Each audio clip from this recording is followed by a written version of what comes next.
Good morning, ladies and gentlemen. I'm meadsy69. Welcome back to the channel. Today we have another episode of Nahhh, which is basically heartbreaking battles. Now we have two battles. Black Mamba in the Panther, in the tier 7 Panther. And if anyone hasn't seen the Panther most recently or over the last few updates, the Panther is actually a really good tank. They buffed the armor and it made it absolutely insane. Pretty OP if you ask me. But Black Mamba, I mean, straight up, you're going to think he's a noob. I mean, he's clanless. Nope, sorry, he's not clanless. I mean, he's got no camo. I mean, who doesn't drive with a camo nowadays? Usually, you see that in battle, and straight away you're like, that guy is a noob because he hasn't got a camo. Well, Black Mamba is going to squash my my saying there, and he's just going to put it to bed and think, you know what, Meadsy, you think I'm a noob? Watch this battle. He does get very unlucky, of course, but he does play absolutely brilliantly. Now, this poor Rev does absolutely nothing, and Black Mamba manages to get away, still full hit points. So he's already blocked in a tier 7 game, in a tier 8 game, he has already blocked 700 damage. Now he's going to chase the T49. There is also a Mutz there, 2 tier 8 medium and light tanks respectively. And so they're two good tanks to get rid of, and of course they are the two quicker tanks on the team. The rest of the team are all heavies, but his team are starting to die. The enemy is also starting to die, but it's a 4 versus 5. The guys in town haven't been able to hold it. Now the Panther is fantastic DPM. It's got great DPM. It's what, 3.4 seconds, 3.9 seconds reload, which is crazy. And Black Mamba is going to use the DPM very wisely. Now he's going to try and go for the Annihilator now, who is going for the Defender. So if you could pump out this DPM, especially when no other tanks are looking at you, then this tank again can be absolutely deadly. Now he's pretty much taken out the Annihilator, got him down to a 1-shot. Unfortunately, can't quite save the IS-3 Defender from getting shot now, but he has brought it down to a 3-on-3. Now there's two tanks to his left, to his right, sorry, the two heavy tanks, and of course there is the SU-152. So he's definitely going for the correct target in the SU-152. He's the lower hit point tanks. Unfortunately, the IS-3 Defender is now dead, and he's going to start getting shot from these heavy tanks. So now it's a 2 versus 3. He's going to go for the Tiger, who's not currently looking off. For some reason, he's just turned away, like, hello, Tiger, like, hello. He doesn't want to know. But the SU takes out the T49, so he is left against a 1 versus 3, but he does take the Tiger out. Now there's only one thing he can do, and that is pretty much run away. I'm actually surprised he goes right here. I thought he would have gone left just to take out that SU-152, but he decides to go right. He knows he has to take the gun out of the game, so he is heading towards that direction. Now what he's trying to do here is he's trying to reset his camo. He's trying to get the shot from under the train there, but he can't quite get it. But he has to hurry up because the Emil is on his way. Now he needs to reset his camo, because right now sitting there he is just going to keep getting spotted, and the Emil is going to be on his way. So 5 kills to get this. He's going to have to get a 1 versus 3 Kolobanov, and if he wins it, he's going to get a crazy amount of damage because the Emil is still on 1400 hit points. The Emil can pretty much clip him out if he's not careful, and there is the SU-152. He manages to spot him before he gets spotted, and what a lovely shot that is. Now he does make a few mistakes, but at this point, with 3 minutes left on the clock, he's probably shaking. You know, it's me versus a tier 8 tank, a really good tank. I've got no chance in hell. So he needs to do a bit of damage before he can try and out DPM this guy, and he's going to try and do it from distance. And this is where I think he should have played a little bit more patient. He should have maybe stayed where he was, because he was able to get some side shots, but instead he is going to go up this ramp, and he's actually going to try and bait a few shots from this Emil, and he does a great job at doing that. But for him to do that, he's unable to get any shots in return. Now, if he was in a different position using the gun depression, pretty much where he was, he should be able to hold the track to the left, and he should be able to get his gun down. Now, the Emil, you can see, is shooting, but because of the position he's in, he is unable to even get a single shot whilst the Emil is on his intraclip. And now, as soon as he has fired all of his shells, he is going over, but unfortunately he actually gets stuck, which is going to cost him a lot of time. That is a lot of time that's just cost him, and the Emil has pretty much almost reloaded. That's about 3 shots he's wasted in getting stuck there, which is very, very unfortunate. And already he only gets 1 shot in the Emil before the Emil has reloaded. So he's going to get the shot. He's going to get that shot, which is such a shame. Getting that 1 shot in to lose almost all of his hit points. He is now a 1 shot.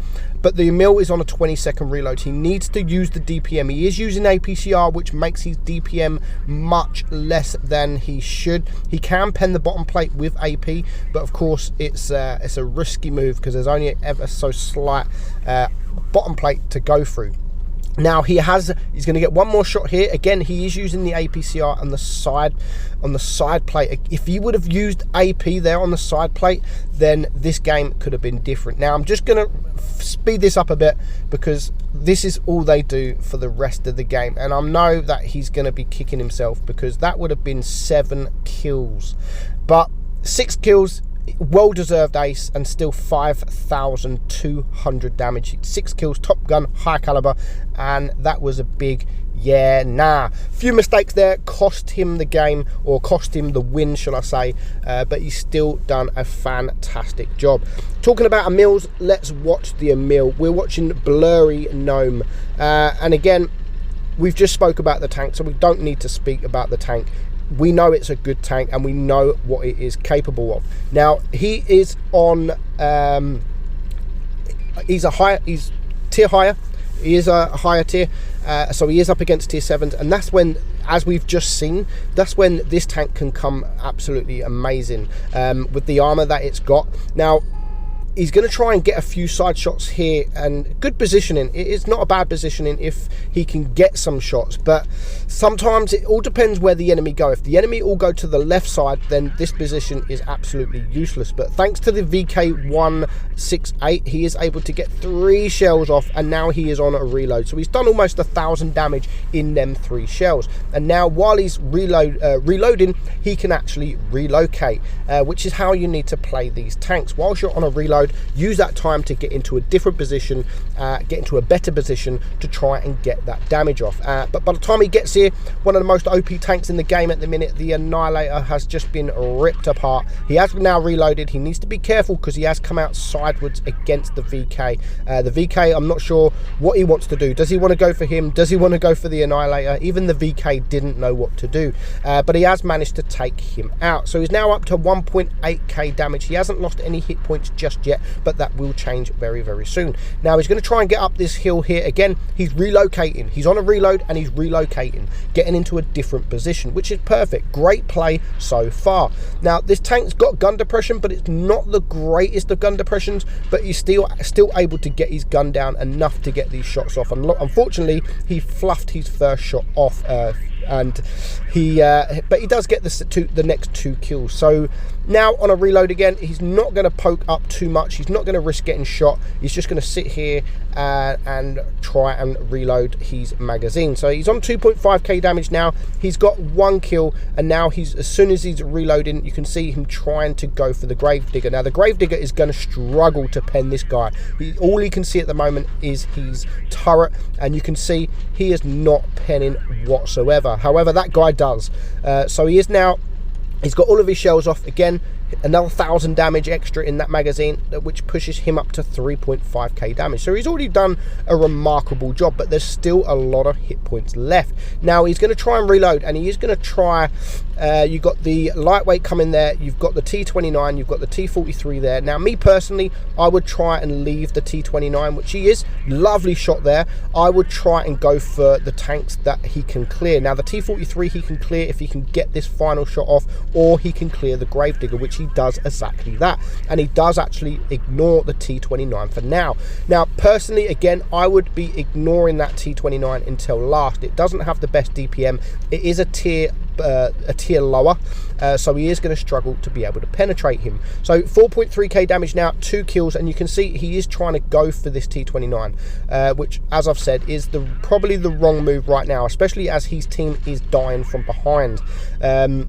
So that was probably the wrong decision, but I do understand why he's going. I mean, he can use the ridge, he can use the turret of this thing, but all while he's doing that, the team from behind are dying. So you can see the lightweight now trying to flank around. Again, he's almost reloaded, and now it probably is the best move to go for the T29, because he is, or actually the Emil will be the best position, especially as the T28 there, or the T29 and the Pantera are both going for him. So 2 tanks on 1 is definitely better than 1 tank on 1, but he is going to, again, he's going to mess up here, and he's going to fluff the first shot. He gets the second shot, and he is going to fluff the second shot. If he would have penned them 2 shells, he would have cleared that guy, and again, the game would have been much, much different. Now the Pantera is about to die. It's now a 1 versus 4. Not a good position to be in when you are on a tank with a massive reload. So he's just going to back up. He's taken a nasty shot there, and again, personally, I wouldn't have backed up here. I would have gone around to where the cap is, because we know that the Emil was on a reload. So, but he does manage to take 2 tanks out with that magazine. 6.2k damage, and it just leaves the Emil and a TD somewhere. But of course, he's going to bounce the first shot, but he's now lifting his bottom plate, and he is going to get killed. Very unfortunate there, but there was a few mistakes, but there's still a lot of hit points there. He could have got up to 7k damage, but still absolutely well played. 6.2k damage, just a few little errors cost him the game. Yeah, nah. Hope you all enjoyed it, guys. I'm Meadsy, and I'll catch you all soon. Bye-bye.